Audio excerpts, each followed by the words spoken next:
Hello दोस्तों, स्वागत है आपका आपके प्यारे यूट्यूब चैनल पर। एग्ज़ाम सर पर हैं, टेंशन ज़्यादा हो रही होगी, तो इसी के लिए कंप्लीट डेरिवेशन लेके आया हूँ मैं आपके लिए। जो इंपॉर्टेंट डेरिवेशन है आपको पहले इन्हें कर लेना चाहिए ताकि आपका डर, आपकी टेंशन थोड़ी कम हो जाए। तो आ जाओ, बिना देर किए शुरू करते हैं। चैप्टर फर्स्ट से जो इंपॉर्टेंट डेरिवेशन है वो क्या क्या है जो एग्जाम में आ सकता है। सबसे पहले कुलाम्स लॉ, एक बार देख लेना इसको। दूसरी मैं बात करूँ तो इंटेंसिटी एट अ पॉइंट, किसी पॉइंट पर इंटेंसिटी क्या होती है इलेक्ट्रिक फील्ड की, ये देख लेना। नेक्स्ट है electric field at an axial point of a dipole, बहुत इंपॉर्टेंट है, इसको तो जरूर कर लो, फटाफट स्टार्ट करो। Next electric field at an equatorial point of a dipole, important है, देख लेना अच्छे से।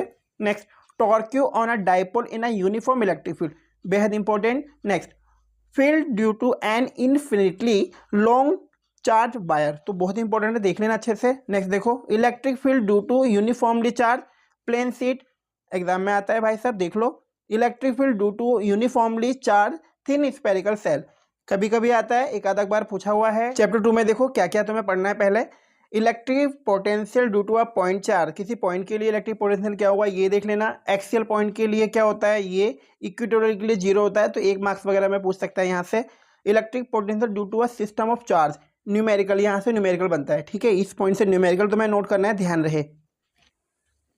चैप्टर 3 से देखो तुम्हें क्या क्या कवर करना है। ओम्स लॉ डेरिवेशन तुम्हें करना है। Next relation between R E and V में आपको ये देखना है। रिलेशन बिटवीन ड्रिफ्ट वेलोसिटी और इलेक्ट्रिक करंट, ये आपको देखना है। साथ ही साथ इसमें और भी टॉपिक है, थ्योरी है इस चैप्टर की जो बहुत इंपॉर्टेंट है, लाइक आप बोल सकते हो बीस्टोन ब्रिज, ठीक है, किरचॉफ लॉ, ये भी इंपॉर्टेंट है, ये भी जरूर देखने हैं आपको, प्लस इसके न्यूमेरिकल, ये दोनों टॉपिक भी देखने हैं जो मैंने यहाँ मेंशन नहीं किया क्योंकि मैंने यहाँ पर डेरिवेशन को डिस्कस किया है।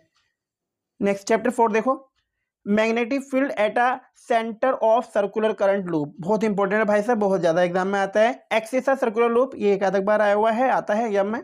नेक्स्ट है magnetic field inside a straight solenoid, बहुत इंपॉर्टेंट है, जब भी आता है ऐसा लगता है कि क्या आ गया करके, क्योंकि ये टॉपिक कम आने वाला है पर एग्जाम में आते हैं, इंपॉर्टेंट है।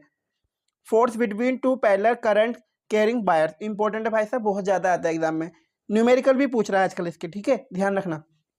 चैप्टर 5 में देखो तुम्हें क्या क्या कवर करना है। Torque on a magnetic dipole in a magnetic field, इस डेरिवेशन को तुम्हें देखना ही देखना है। नेक्स्ट है potential energy of a magnetic dipole, तुम्हें इसको देखना है अच्छे से, थ्योरी भी है वो तुम देखना, पहले डेरिवेशन में बता रहा हूँ आपको।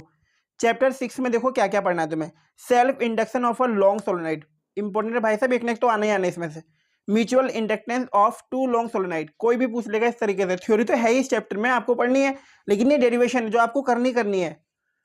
चैप्टर 7 से देखो आपको क्या क्या करना है। ऐसी circuit containing only a resistor, inductor, capacitor, तो इन्हें तो आपको देखना है बस हल्का फुल्का। सीरीज एलसीआर सर्किट, ये आपको करना ही करना है। Next average power associated with register, ये भी आपको एक बार देख लेना है। Energy store in a inductor, तो ये जो टॉपिक है ना, ये टॉपिक ऐसा है जो छुपा हुआ टॉपिक है, जल्दी से एकदम आपको ऐसा लगेगा कहाँ से आ गया ये टॉपिक, तो देख लेना इस टॉपिक को भी, ठीक है। देखो चैप्टर 8 से आपको क्या करना है। चैप्टर 8 से Maxwell modification of ampere law आपको देखना है। वैसे तो इस चैप्टर से थ्योरी आनी है, ठीक है, थ्योरी ही आनी है इस चैप्टर से।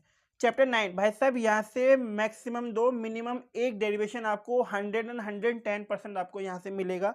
लेंस में अगर फॉर्मूला आ जाए, relation between refractive index and angle of minimum deviation आ जाए, या magnifying power of simple microscope पूछ ले या टेलीस्कोप का पूछ ले, जरूर भाई साहब जरूर, थ्योरी तो है इसमें, ठीक है, न्यूमेरिकल और ये डेरिवेशन इस चैप्टर से आपको जरूर मिलेंगे, इसलिए इस चैप्टर को अच्छे से घोट के पी जाओ। चैप्टर 10 में देखो laws of reflection on the basis of Huygens wave theory, या फिर आपसे रिफ्रैक्शन पूछ लेगा, कोई भी इनमें से एक टॉपिक भी आपको देखने को मिलेगा। Expression for fringe width in Young double slit expression, तो ये इसका क्या है ना, आपको थोड़ा सा देख लेना है इसको, ये डाउट में है, इसका डेरिवेशन तो अब कट कर दिया इन्होंने, लेकिन फिर भी आप देख लेना, हल्का फुल्का तो आइडिया ले लेना इसका। नेक्स्ट है comparison of intensity at maximum minimum numerical, ये इसलिए मैंने यहाँ पर मेंशन कर दिया है कि डेरिवेशन के साथ साथ आपको न्यूमेरिकल भी समझ आ जाए, तो इसका न्यूमेरिकल देखना जरूर, बहुत इंपॉर्टेंट है। नेक्स्ट है diffraction at a single slide, तो भाई साहब ये पहले 2 बार आया हुआ है, उससे ज़्यादा तो नहीं आया है, लेकिन अब ये आ सकता है एग्जाम में, सिलेबस कम हो गया है वैसे भी, तो एक बार देख लेना इसको भी, थोड़ा सा टफ भी है ये, है ना, तो देख के जाना इसको। अब चैप्टर 11 में देख लो, तो चैप्टर 11 में तुम्हें एक ही डेरिवेशन नजर आएगा, डी ब्रोगली वेव इक्वेशन। अब ये तुमसे वेवलेंथ ऑफ एन इलेक्ट्रॉन की फॉर्म में पूछ ले या वेव इक्वेशन में पूछ ले, वो तुम्हारा लग बाई चांस है, जैसे भी तुमसे पूछेगा। चैप्टर 12 में क्या है, spherical series of hydrogen atom की तुमसे, या फिर bore theory of hydrogen atom radii के लिए फॉर्मूला पूछ ले, इसको आप ध्यान रख सकते हो। चैप्टर नंबर 13 अगर मैं 14 की बात करूँ तो इसमें कोई डेरिवेशन नहीं है, तो आपको अब क्या करना है, पहले इन डेरिवेशन को अच्छे से कंप्लीट कर लो ताकि तुम 30 से 35 नंबर वाले एक स्टूडेंट बन जाओ कि डेरिवेशन तुम्हें अच्छे से आती है। रही बात मल्टीपल चॉइस की, तो वो क्वेश्चन मैक्सिमम आपके सही हो ही जाते हैं। न्यूमेरिकल के लिए एक वीडियो मैं लेके आ जाऊंगा और कहोगे तो थ्योरी की भी आ जाएगी। तो इसलिए ध्यान रखो अपना, पढ़ते रहो अच्छे से, टाइम कम है। All the best.